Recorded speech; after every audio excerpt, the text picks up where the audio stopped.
الحمد لله نحمده ونستعينه ونستغفره ونؤمن به ونتوكل عليه ونعوذ بالله من شرور أنفسنا ومن سيئات أعمالنا من يهده الله فلا مضل له ومن يضلله فلا هادي له ونشهد أن لا إله إلا الله وحده لا شريك له ونشهد أن سيدنا ومولانا وحبيبنا محمدا عبده ورسوله أرسله بالحق بشيرا ونذيرا بين يدي الساعة وداعيا إلى الله بإذنه وسراجا منيرا صلى الله تعالى عليه وعلى آله وأصحابه وبارك وسلم تسليما كثيرا كثيرا.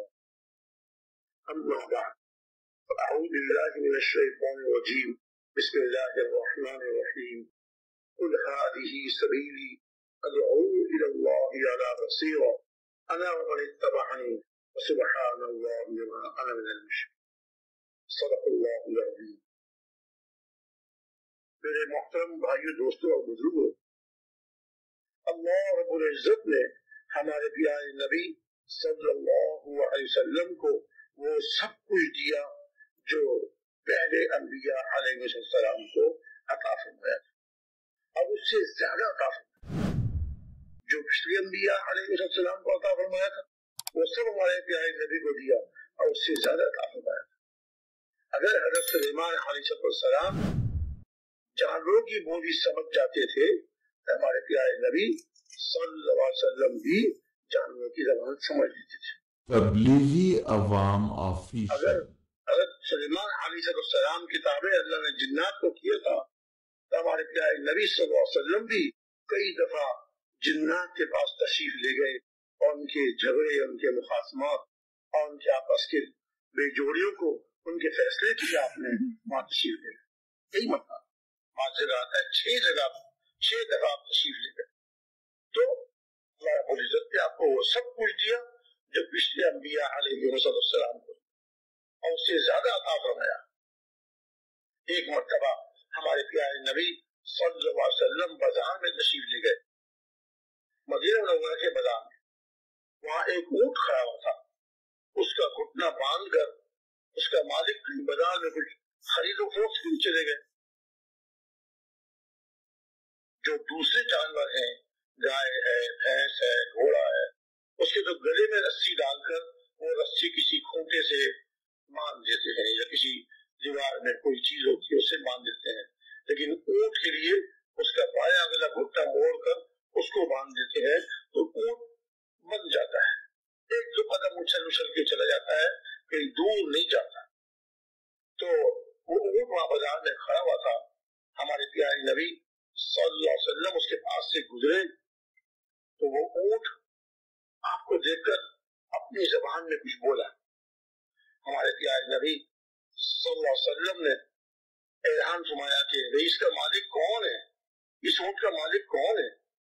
ایک صحابی حاضر خدمت ہوئے کہ رسول اللہ یہ اونٹ میرا ہے۔ آپ نے ارشاد فرمایا کہ اس اونٹ نے مجھ سے شکایت کی ہے، اس اونٹ نے مجھ سے شکایت کی ہے کہ میرا مالک مجھ سے کام زیادہ لیتا ہے اور کھانے کو تھوڑا دیتا ہے۔ آپ نے ارشاد فرمایا کہ اس اونٹ نے مجھ سے شکایت کی ہے کہ میرا مالک مجھ سے کام زیادہ لیتا ہے اور کھانے کو کم دیتا ہے۔ ان صحابی نے عرض کیا رسول اللہ پہلے میں اللہ عز و جل سے توبہ استغفار کرتا ہوں، اللہ سے معافی مانگتا ہوں، پھر آپ سے عرض کرتا ہوں کہ اب آئندہ انشاءاللہ اس سے کام بھی زیادہ نہیں لوں گا اور کھانے کو پورا دوں گا۔ آپ کو شکر۔ تو حضور اس کی زبان کو سمجھ گئے تھے، جب وہ بولا تو حضور اس کی گردن کو تھپتھپایا اور پھر اس کی بات کو سمجھے اور اس کے مالک سے کہا۔ ایسے ہی ایک مرتبہ آپ تشریف لے جا رہے تھے ہررا مقام پر، ہررا کہتے ہیں چھوٹی چھوٹی پہاڑیاں ہوتی ہیں، وہاں کنکریاں ہوتی ہیں، آپ وہاں تشریف لے جا رہے تھے تو آپ کو آواز آئی یا رسول اللہ یا رسول اللہ۔ آپ رک گئے، اکیلے تھے اس وقت، دائیں طرف دیکھا کوئی آواز دینے والا نظر نہیں آیا، بائیں طرف دیکھا کوئی آواز دینے والا نظر نہیں آیا۔ آپ تھوڑی دیر کھڑے رہے، پھر چلنے لگے تو پھر آواز آئی یا رسول اللہ یا رسول اللہ۔ حضور اقدس صلی اللہ علیہ وسلم اس آواز کی طرف چل پڑے جہاں سے آواز آ رہی تھی. آپ نے جا کر دیکھا ایک صاحب درخت کے نیچے سو رہے ہیں اور ان کے سرہانے ایک ہرن کی مادہ وہ بندھی ہوئی ہے. آپ وہ ہرنی آپ کو آواز دے رہی تھی. آپ اس کے پاس تشریف لے گئے. اس ہرنی نے کہا کہ یا رسول اللہ میں آپ سے یہ تو نہیں کہتی کہ آپ مجھے رسی کھول کے آزاد کر دیں، اس لیے کہ یہ جو صاحب سو رہے ہیں انہوں نے مجھ کو پکڑ لیا ہے، یہ میرے مالک ہیں، آپ تو نہیں کھول سکتے مجھے، مالک تو میرے یہ ہے. یعنی وہ مسئلہ وہ بھی جانتی تھی کہ جس نے مجھے پکڑ لیا میں حلال جانور ہوں، جنگل کی آزاد جانور ہوں، جو پکڑ لے میں اس کی ہوں. عرض کیا کہ یا رسول اللہ آپ تو مجھے نہیں کھول سکتے، مالک تو میرے یہ جو سو رہے ہیں. میں اتنی درخواست آپ سے کر رہی ہوں جس کے لیے میں نے آپ کو آواز دی.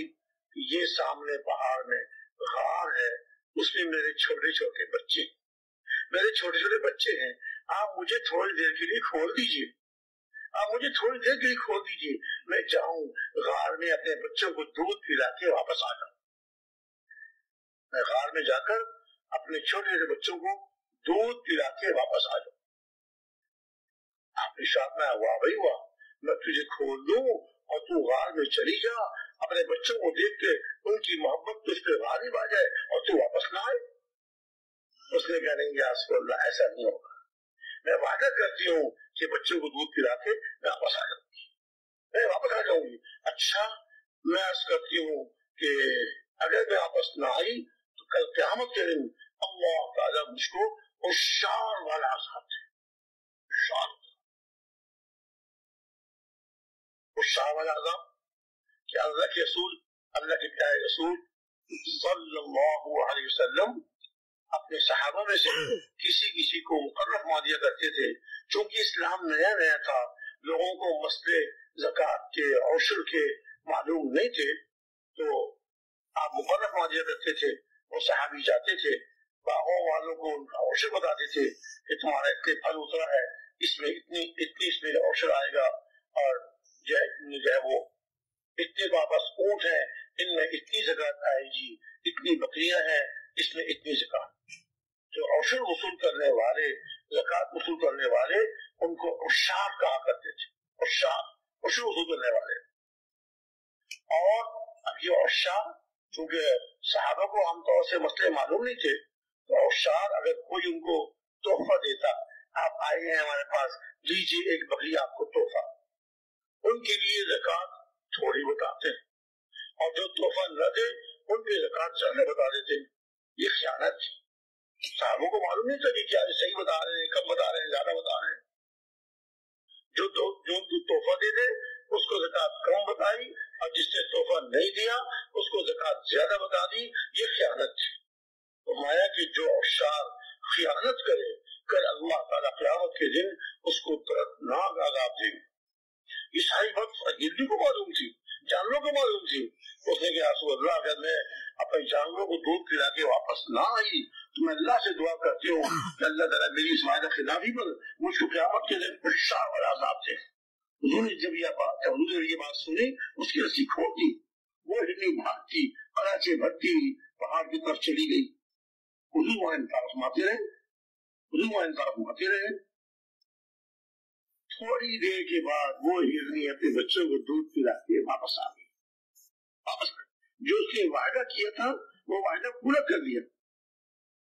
حضور نے اس کی یاد جب وہ آئی واپس تو اس کی رسی باندھنے لگے جیسے پہلے بندی میں تھی. اللہ کرنا کیا ہوا، جب حضور رسی باندھ رہے تھے جو صاحب سو رہے تھے ان کی آنکھ کھل گئی. آنکھ جو کھلی تو وہ صحابی تھے. انہوں نے اٹھ کے دیکھا میرے سرہانے حضور کھڑے ہیں اور حضور کے ہاتھ میں ہرنی کی رسی ہے. وہ سمجھے کہ حضور کو ہرنی پسند آ گئی، حضور اس کی رسی کھول رہے ہیں، حالانکہ حضور تو رسی باندھ رہے تھے. اب وہ صحابی سمجھے کہ حضور اس ہرنی کی رسی کھول رہے. وہ اٹھ کے بیٹھ گئے، سلام کیا حضور کو اور عرض کیا کہ رسول اللہ آپ کو یہ ہرنی پسند آ گئی ہے؟ آپ ارشاد میں ہاں مجھے پسند آ گئی. عرض کیا کہ رسول اللہ یہ ہرنی میں نے اس کو پکڑا ہے، یہ میری ہے، میں اس کو آپ کو ہدیہ کرتا ہوں. آپ نے ارشاد فرمایا میں نے تمہارا ہدیہ قبول کر لیا، اور اس کے بعد جو رسی آپ باندھ رہے تھے وہ کھولنے لگی، رسی کھول دی اور ہرنی کی پیٹھ پہ ہاتھ مارا، تھپتھپایا اور اسے کہا گیا جا اپنے بچوں کو پال اور بچوں کو دودھ پلا، آج تیرے سچ نے تجھ کو نجات دی تھی، آج تیرے سچ نے تجھ کو نجات دی تھی، اور اس کی پیٹھ تھپتھپائی اور اس کو آزاد کر دی۔ تو میں اس کا رہا تھا کہ ہمارے پیارے نبی صلی اللہ علیہ وسلم بھی اور انبیاء علیہ السلام کی طرح جانوروں کی زبان سمجھ لیتے تھے۔ اللہ نے آپ کو عطا فرمایا جو اور انبیاء علیہ السلام کو عطا فرمایا وہ آپ کو عطا فرمایا، اس سے زیادہ عطا فرمایا۔ قرآن پاک میں وہ ساری باتیں، وہ ساری نصیحتیں جو تین کتابوں میں اللہ تعالیٰ نے اتاری، تورات میں، زبور میں، انجیل میں، وہ اللہ نے قرآن میں اتار دی، اور جو صحیفے اتارے اللہ تعالیٰ نے ان صحیفوں میں بھی اللہ تعالیٰ نے اور وہ نور اور وہ برکتیں، وہ نور جو اور انبیاء علیہ السلام پر اللہ نے اتارا تھا ان کی کتابوں میں، ان کے صحیفوں میں اللہ تعالیٰ نے وہ سارا قرآن پاک اتار دیا۔ کسی نے کہا کہ بھائی پہلے اللہ تعالیٰ کتابیں اتارتے رہے، شریعت اتارتے رہے، اور حضور اکرم صلی اللہ علیہ وسلم کی تشریف آوری کے بعد اب نبوت بھی ختم ہو گئی، اب قرآن بھی کتاب بھی کوئی نہیں لگا۔ اگر نبوت کا آنا خیر کا ذریعہ تھا، برکتوں کا ذریعہ تھا، تو حضور کے آنے میں کیوں بند ہو گئی؟ اور اسی طرح اللہ تعالیٰ کی طرف سے کتابوں کو اتارا تھا، اللہ کی طرف سے برکتوں اور خیروں کا ذریعہ تھا، اب کیوں کتاب نہیں اترے گی؟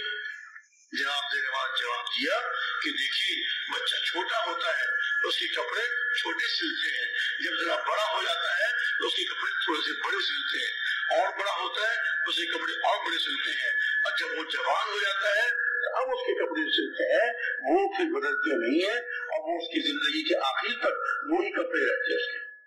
پایا حضور اقدس صلی اللہ علیہ وسلم نے ارشاد پایا کہ دنیا میری بعثت پر جوان ہو گئی، دنیا میری بعثت پر جوان ہو گئی، اب جو شریعت نازل ہوگی وہ قیامت تک کے لیے شریعت نافذ رہے گی۔ جو اللہ تعالیٰ نے قرآن اتارا اس میں جو نور ہے، اس میں جو برکتیں ہیں وہ قیامت تک کے لیے ہیں۔ باقی رہی نبوت کی بات، اللہ تعالیٰ نے نبوت کو ہر زمانے میں بھیجتے رہے۔ وَإِن مِّن أُمَّةٍ إِلَّا خَلَا فِيهَا نَذِيرٌ، کوئی بھی امت ایسی نہیں کہ جس میں اللہ تعالیٰ نے کوئی ڈرانے والا نہ بھیجے ہو، کوئی ڈرانے نہ۔ وَمَا كُنَّا مُعَذِّبِينَ حَتَّى نَبْعَثَ رَسُولًا، ہم کسی قوم کو اس وقت تک عذاب نہیں دیتے تھے جب تک کہ ان میں اپنا رسول نہ بھیجے۔ سکھانے والے، سمجھانے والے، سیدھا راستہ دکھانے والے اللہ تعالیٰ اپنے رسولوں کو بھیجتے تھے۔ قوم انطاکیہ قوم کی طرف اللہ تعالیٰ نے 2 نبی بھیجے، اپنے 2 نبی بھیجے، اور انہوں نے ان کو جھٹلا دیا۔ فَكَذَّبُوهُمَا، سورہ یاسین میں قصہ ہے، فَكَذَّبُوهُمَا فَعَزَّزْنَا بِثَالِثٍ، ہم نے تیسرے نبی بھیجے، اور تینوں کو جھٹلا دیا کہ تم اللہ کے رسول نہیں ہو، تم تو ہم جیسے، ہمارے جیسے انسان ہو، لا انتم الا بشر مثلنا، تم تو ہمارے جیسے انسان ہو، جھٹلا دیا۔ اللہ کے 3 نبیوں کو اللہ تعالیٰ نے اپنے 3 نبیوں کو ایک قوم کی طرف بھیجا، تو اللہ تعالیٰ نبیوں کو بھیجتے رہے، اور جیسے ایک نبی تشریف لاتے تھے، اب اس زمانے کے اعتبار سے، اس وقت کے اعتبار سے، اس قوم کے اعتبار سے جو اللہ کی ہدایات، جو اللہ کے احکامات وہ اپنی قوم کو بتایا کرتے تھے۔ چلتے چلتے اب یہ 3 نبی آئے، ان تینوں کو چھٹلا دیا اس قوم نے۔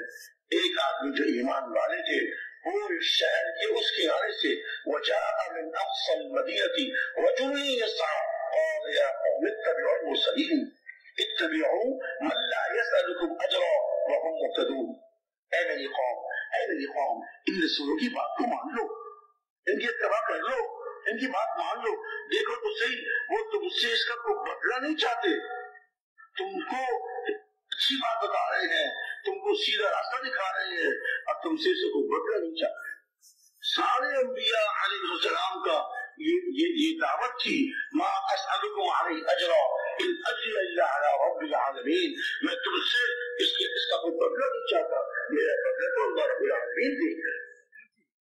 جو محنت میں کر رہا ہوں، جو قربانی دے رہا ہوں، جو تم کو دعوت دے رہا ہوں، اللہ کی طرف دعوت دے کر اللہ کے احکامات کی طرف بلا رہا ہوں، اس پر تم سے کوئی بدلہ نہیں چاہتا۔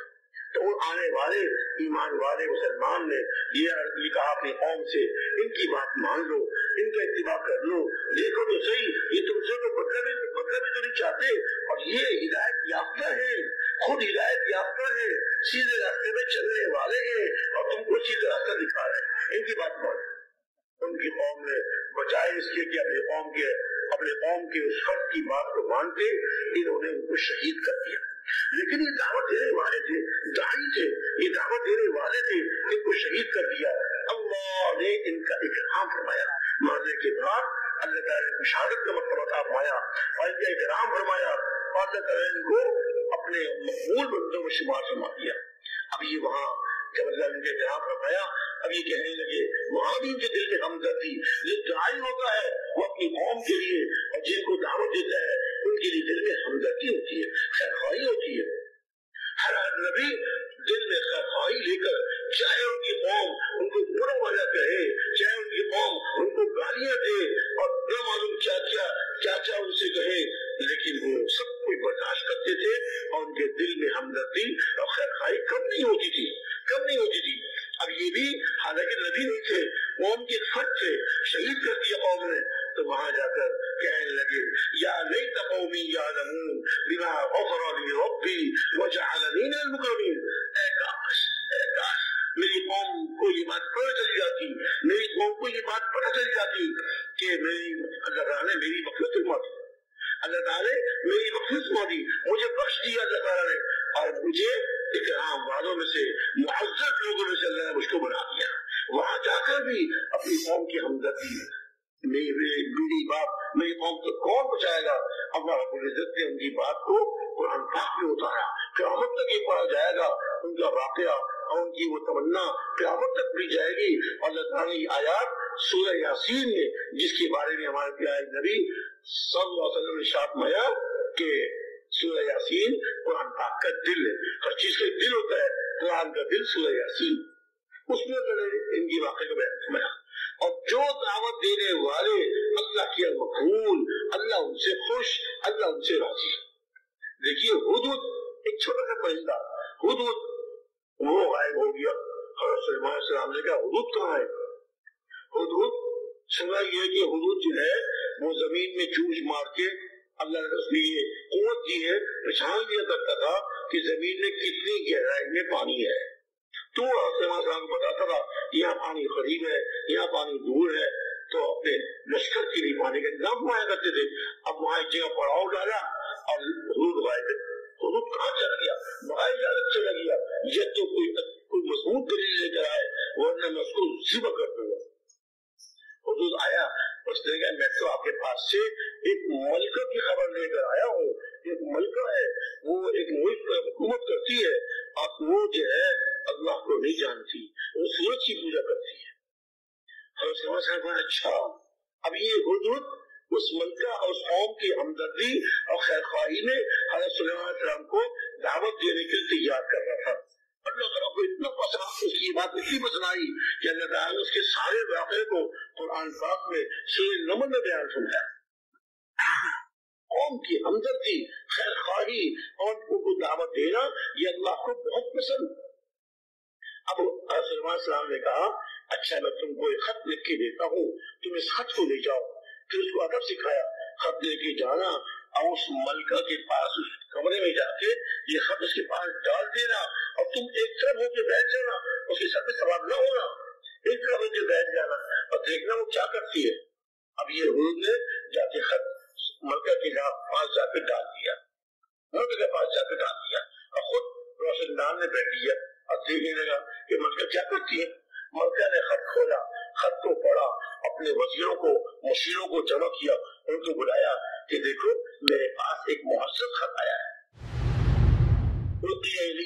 کتاب کریم، ایک معزز، ایک عزت والا خط میرے پاس آیا ہے اور اس میں یہ لکھا ہوا ہے انہ من سلیمان وانہ بسم اللہ الرحمن الرحیم اللہ تعالی علیہ واتونی مسلمین۔ دعوت دی اور سلیمان علیہ السلام نے کہ تم جو ہے ہم پہ غلبہ ہم پہ چڑھائی نہ کرو اور تم مسلمان بن کے ہمارے پاس آ جاؤ۔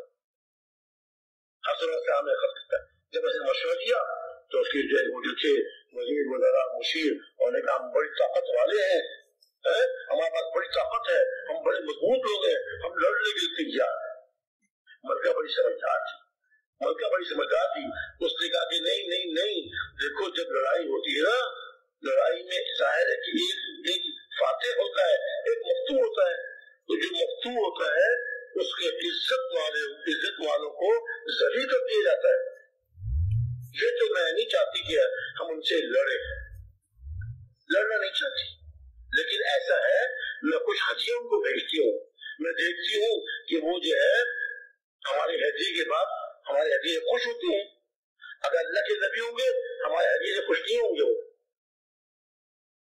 ملکہ نے کچھ قیمتی ہدیے بھیجے، حضرت امام السلام کو آپ کی ساری کارگزاری اور ساری کاروائی حدود نے آگے سنا دی، یہ ہوا یہ ہوا یہ ہوا، آخری ملکہ نے یہ فیصلہ کیا۔ حضرت امام السلام نے کہا اچھا کہ ہمارے پاس مال بھیج رہی ہے، ہمیں جو جان دیا تو بہت زیادہ ہے اس سے، چلو ایسا کرو سونے کی اینٹوں کی سڑک بناؤ، سونے کی اینٹوں کی سڑک بناؤ اور اس پر گھوڑے اور خچر کھڑے کر دو جو لیڈ کرتے رہے، جو پیشاب کرتے رہے۔ ان کے لوگ جب آئیں گے وہ دیکھیں گے ہم تو تھوڑا بہت سونا لائے تھے، تھوڑا بہت ہیرے جواہرات لائے تھے، یہ تو اللہ نے اتنا مال دیا ہے، اتنے خزانے دیے ہیں، انہوں نے تو سونے کی پوری سڑک بنا دی ہے، اور نہ صرف سڑک بنائی بلکہ اس پر تو گھوڑے خچر کھڑے کر دیے، وہ اس سے پیشاب کر رہے ہیں، اس مال کی سونے کی کوئی قیمت ہی نہیں ہے، وہ پیشاب کر رہے، لیڈ کر رہے، وہ تو گھبرا گئے، ہم تو آئے تھے ہم بہت کچھ لے کے آ رہے ہیں، ہم تو کچھ بھی لے کے نہیں آ رہے ان کے پاس۔ اب جب مکہ کو پتا چلا تو اس نے کہا کہ نہیں بھائی یہ اللہ کے نبی ہے، یہ دنیا کے بادشاہوں کی طرح ایک بادشاہ نہیں، تو مسلمان ہونے کے لیے اس سے ملکہ اپنے ملک سے چلے۔ اب حضرت السلام نے اپنا ایک معجزہ، اپنے خادم کا ایک کرامت اس ملکہ کو دکھانی چاہیے۔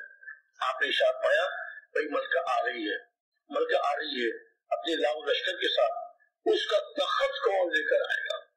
وہ کہتے ہیں تخت کئی تالوں بند تھا، بند کے وہ آتی تھی، بہت قیمتی تخت تھا، ہیرے جواہرات میں لگے ہوئے تھے، کون اس کے تخت لے کر آئے گا؟ ایک جن نے کہا، بڑا طاقتور جن تھا، اس نے کہا آپ کی اس مجلس سے اٹھنے سے پہلے میں تخت حاصل کر دوں گا۔ اب میں نے یہ تو بہت دیر ہے۔ پھر ایک انسان اللہ کے ولی جن کو اسم اعظم آتا تھا، اللہ کا وہ نام، اللہ کا وہ عظیم نام جس کو آتا ہو، وہ جب وہ اسم اعظم اللہ کا لے کر دعا مانگتا ہے اللہ اس کی دعا قبول کرتا ہے۔ تو انہوں نے یہ عرض کیا کہ آپ کے پلک جھپکنے سے پہلے اس تخت یہاں حاضر ہو جائے گا، اور جو حالانکہ تالوں کے اندر تھا، لیکن اللہ کے تالے کی حیثیت، اللہ کے سامنے تالوں کی کیا حیثیت، اللہ کے سامنے کوٹریوں کی کیا حیثیت جی، اور انہوں نے پلک جھپکنے سے پہلے وہ تخت وہاں آ گیا، تخت وہاں آ گیا۔ حضرت سلیمان علیہ السلام نے ارشاد فرمایا کہ اس میں کچھ تبدیلیاں کر دو، کچھ تبدیلیاں کر دو، جو ہیرے جواہر اس طرح لگے ان کو اس طرح لگا دو، جو سامنے لگے ان کو پیچھے کر دو، اس طرح کو تھوڑا سا ادل بدل کر دو۔ دیکھتے ہیں کہ وہ اپنے تخت کو بچانتی ہے کہ نہیں بچانتی۔ بلکہ بلقیس آئی، پہلے تو تخت دکھایا، کہ یہ تخت تو میرے تخت جیسا ہے، یعنی تبدیلی اس میں کر دی تھی نا کہ تخت تو ویسے ہی ہے جیسے میرا ہے، شاید وہی تخت ہے۔ پھر دوسرا اس کے دماغ پر، اس کے دل و دماغ پر ایک اثر ڈالنے کے لیے حضرت سلیمان علیہ السلام نے تالاب بنوایا، اس کے اوپر شیشے کا فرش کسی نے اس سے پہلے دیکھا نہیں تھا۔ حضرت سلیمان علیہ السلام تالاب کے اس طرف بیٹھ گئے۔ اب ملکہ بلقیس جب آنے لگی، دیکھتی کیا ہے تالاب ہے، اس میں گزرنا پڑے گا، پھر پانی میں کپڑے دکھ جائیں گے میرے۔ اس نے اپنے کپڑے اوپر کیے، شلوار کے پائچے اوپر کیے۔ حضرت سلیمان علیہ السلام نے ارشاد فرمایا کہ نہیں، پانی کے اوپر شیشے کا فرش ہے، اس کے بچتی آؤ، پانی میں نہیں پائے کپڑے بھیگیں گے۔ اب اس کے دل و دماغ میں آ گیا کہ اللہ کے نبی ہیں اور بہت اونچے نبی اللہ کے، اور وہ آئی آخری کلمہ پڑھ کے مسلمان۔ یہ ساری میں نے آپ کو جو بات سنائی، سارا جو واقعہ سنایا کہ دیکھیے ایک چھوٹا سا پرندہ ہدہد وہ ذریعہ بنا اس ملکہ اور اس کی قوم کی ہدایت کا۔ اللہ کو اس کی بات اور اللہ تعالیٰ کو اس کی بات اتنی پسند آئی کہ اللہ تعالیٰ نے ہدہد کا نام لے کر سورہ نمل میں اس واقعے کو بیان فرمایا. پھر چیونٹی، چھوٹی سی چیونٹی کتنا بڑا جانور ہوتی ہے، چھوٹا سا جانور ہے.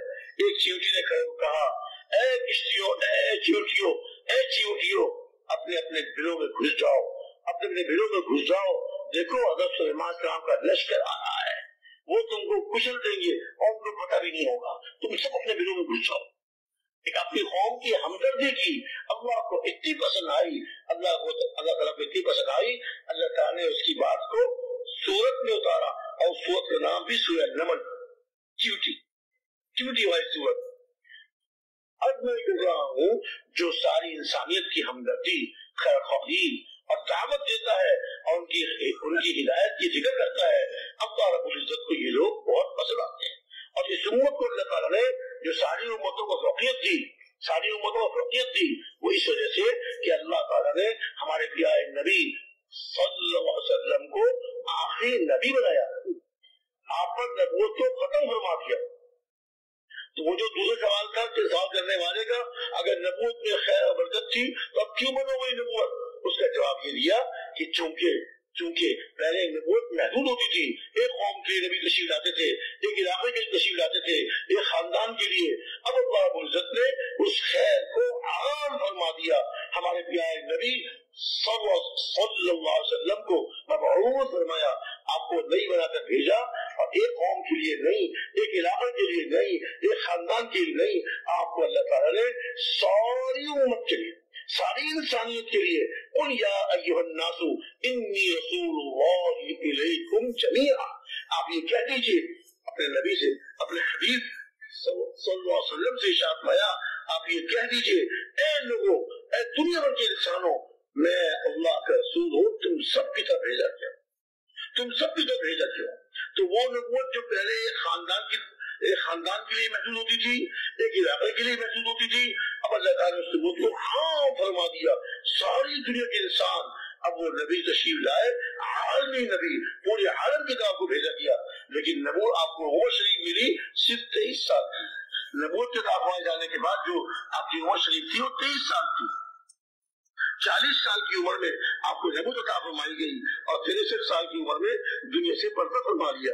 23 سال کی عمر عطا فرمائی گئی اور ذمہ داری اتنی بڑی کہ پوری دنیا اور جو اس وقت دنیا میں انسان تھے وہ بھی اور جو بعد میں قیامت تک آنے والے ہیں وہ سارے آپ کی نبوت، سارے آپ کی امتی، ساری آپ کی امت. اللہ تعالیٰ نے آپ کی نبوت کو اتنا بڑا، اتنا وسیع فرما دیا، ساری امت آپ کی نبوت میں اور ساری دنیا آپ کی نبوت میں.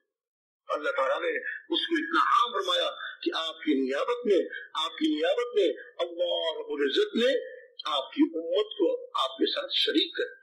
اب امت کا ہر فرد، ہر مسلمان جو لا الہ الا اللہ محمد رسول اللہ پڑھنے والا ہے، اس کی ذمہ داری ہے کہ وہ ساری انسانیت کی فکر کرے، خالی اپنے خاندان کی نہیں، اپنے قبیلے کی نہیں، اپنے علاقے کی نہیں، بلکہ ہر مسلمان ساری امت کی فکر کرے گا. ہر مسلمان ساری امت کی فکر کرے گا اور ساری امت کی فکر کر کے ان کو دعوت دے گا. ایک کو بھی دعوت دے، دو کو بھی دعوت دے، اللہ کی بڑائی، اللہ کی عظمت، اللہ کی صفات کو اور اللہ تعالیٰ سے ہونے کو، اللہ کے ارادے کے بغیر اللہ کی ہر غیر سے کچھ نہ ہونے کو یہ خوب بیان کرے گا اپنے یقین کی، اپنے دل کے یقین کی اصلاح کی وجہ سے. دیکھیے نا آج ہمارے دل میں کیا کیا یقین گھس گیا. ملک کا یقین، مال کا یقین، ملک سے ہوتا ہے، مال سے ہوتا ہے، بادشاہ سے ہوتا ہے، صدر سے ہوتا ہے، وزیر سے ہوتا ہے، حالانکہ ان سب سے اللہ کے ارادے کے بغیر کچھ نہیں ہوتا. کرنے والے کون ہے؟ ایک اللہ ہے. اللہ کرنے والے ایک اللہ ہے. فعال لما یرید، جو اللہ چاہتے ہیں وہ کرتے ہیں. انما امره اذا اراد شيئا ان يقول له كن فيكون. اللہ تعالیٰ جس چیز کے وجود کا ارادہ فرماتے ہیں صرف 2 حرف کا حکم دیتے ہیں، کن. 2 حرف کا حکم، کاف اور نون، کن، وہ ہو جاتا ہے. آتا ہے روایات میں اللہ تعالیٰ نے زمین کے پیدا کرنے کا ارادہ فرمایا. پہلے صرف پانی تھا، زمین میں خشکی نہیں تھی. جب حکم ہوا کن تو جہاں خانہ کعبہ ہے، آج خانہ کعبہ ہے، وہاں پانی میں ایک بلبلا اٹھا، اور وہ بلبلا خشکی بن کے پھیلتا چلا گیا اور یہ ساری زمین بن گئی۔ اب اس کے نیچے بھی پانی، اس کے چاروں طرف پانی، زمین ہلنے لگی۔ کشتی کھڑی ہوتی ہے نا کسی دریا میں، کسی نہر میں، جی کسی ندی میں، ہل رہی ہوتی، ہلتی رہتی، جو پانی ہلتا رہتا ہے، کشتی بھی ہلتی رہتی ہے۔ تو کشتی کو رسے سے مضبوط باندھ کے کھڑا کرتے پانی میں۔ تو جب زمین ہلنے لگی، اللہ رب العزت نے دوسرا حکم پہاڑوں کے پیدا کرنے کا حکم، کن، اللہ کے حکم کن سے سارے پہاڑ بن گئے، اور ان پہاڑوں کو اس زمین پر کیل اور میخ کی طرح اللہ نے ٹھوک دیا۔ اللہ سے ہوتا ہے، جو اللہ چاہتے ہیں وہ ہوتا ہے، اور جو اللہ نہیں چاہتے وہ نہیں ہوتا۔ اللہ کے ارادے کا نام موجود ہے۔ ایسے ہی جب اللہ تعالیٰ نے ان بڑے بڑے آسمانوں کو پیدا کرنے کا ارادہ فرمایا، ان کو حکم ہوا کن، آسمان بن گئے۔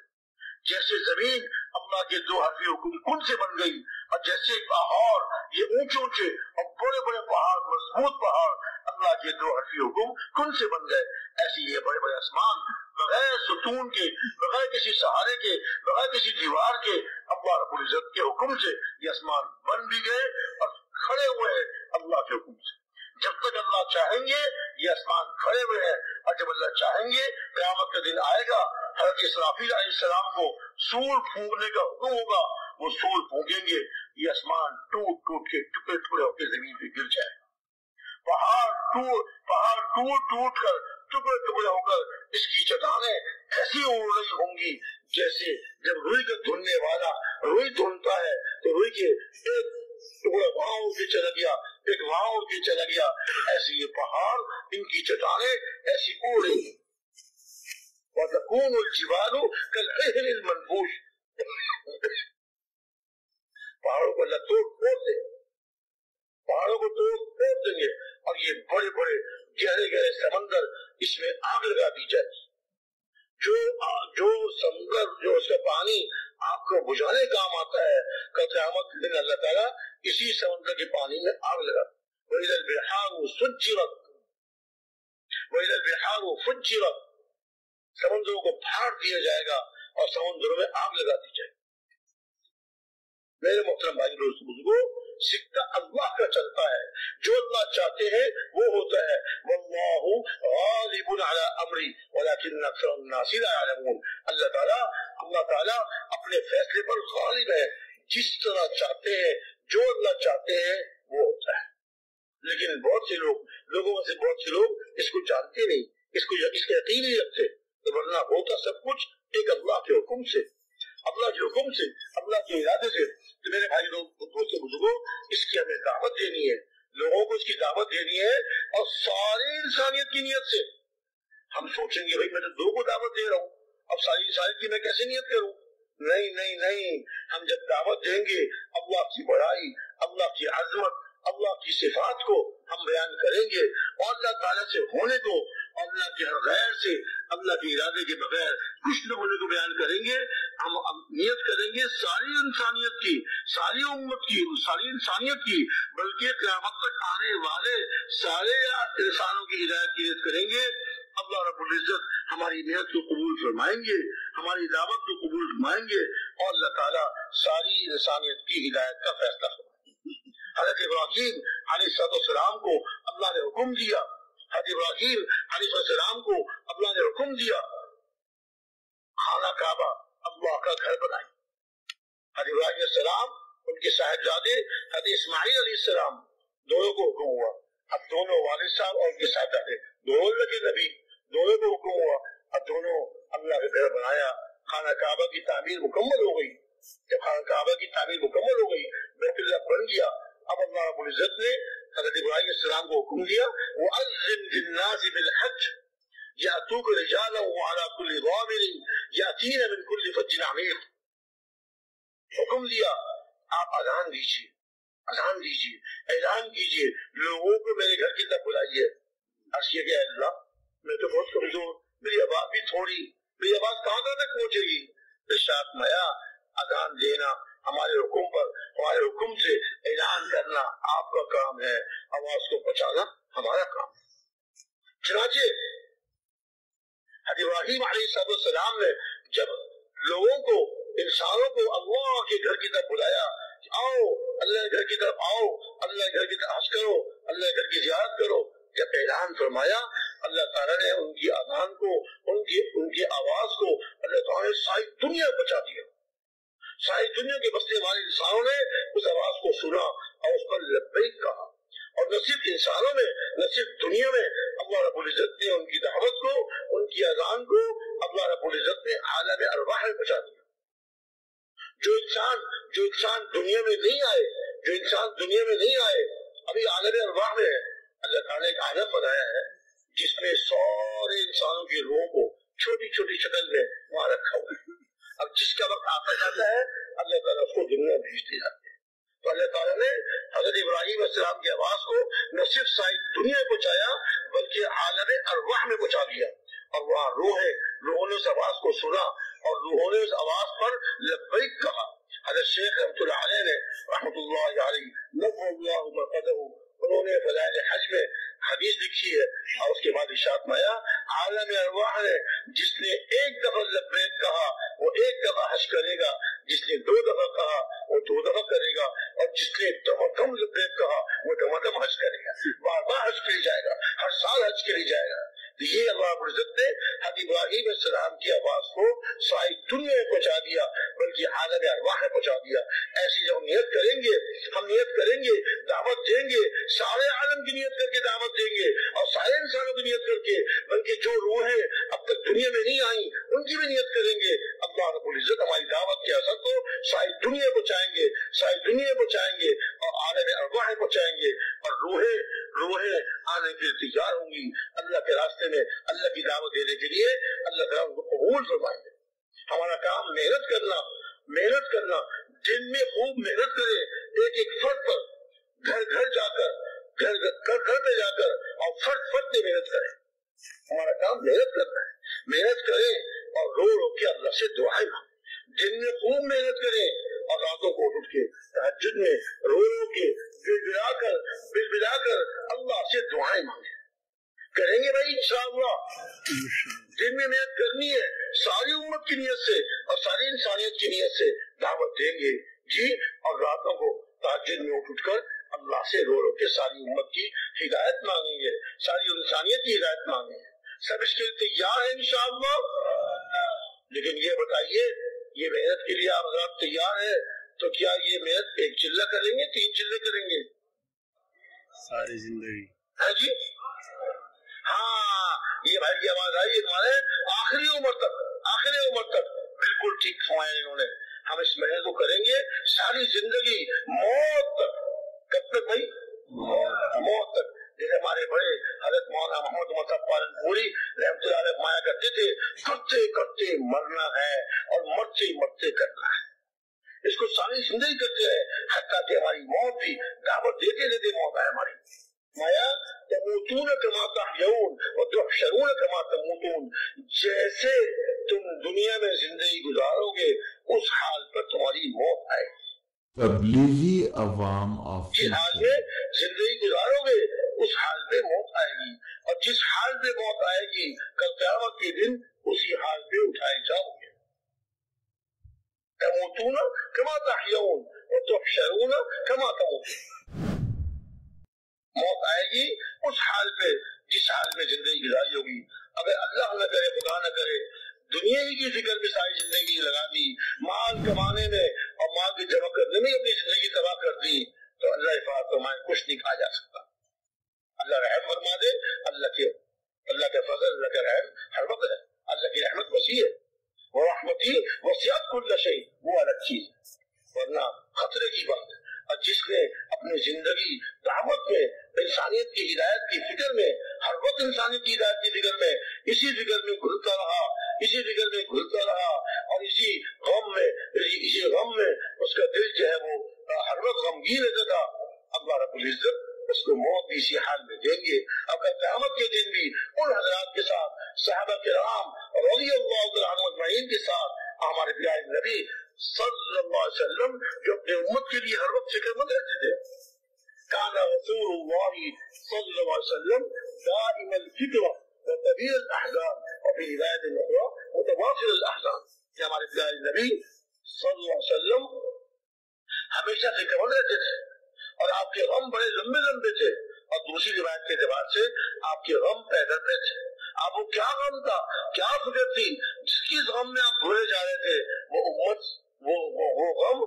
وہ غم صرف اور صرف اپنی امت کا تھا کہ میری امت کا کوئی فرد بھی دوزخ میں نہ جائے.